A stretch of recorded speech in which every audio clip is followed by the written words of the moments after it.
Hi and welcome to the course. My name is Nikolai and I will be teaching you how to hack websites using multiple techniques.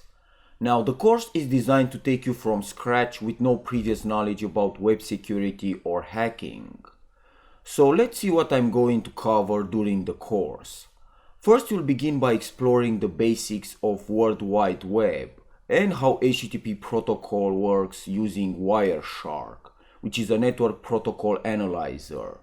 Then I'm going to teach you how to prepare your web testing lab by installing OWASP, Web Hacking Environment, and then how to use Vega platform to test the security of web applications.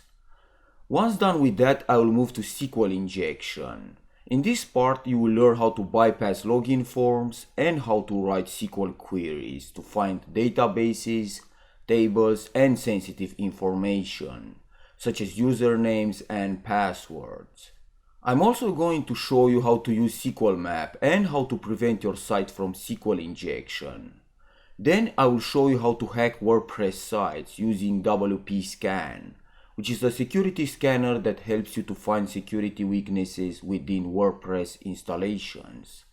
So after completing this part, I will move to cross-site scripting attacks, where you will learn the stored and reflected attacks.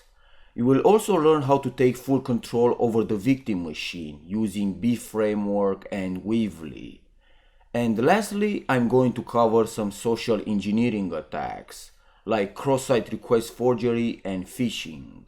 After completing this course, you will understand common web hacking techniques used by hackers, and you will have a practical knowledge about vulnerabilities that affect web applications.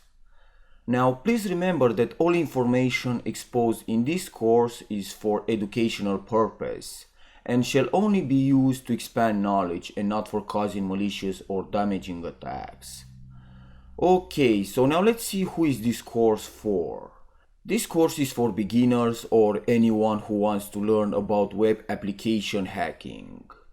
So that's it for now. Thanks for watching and I will see you inside.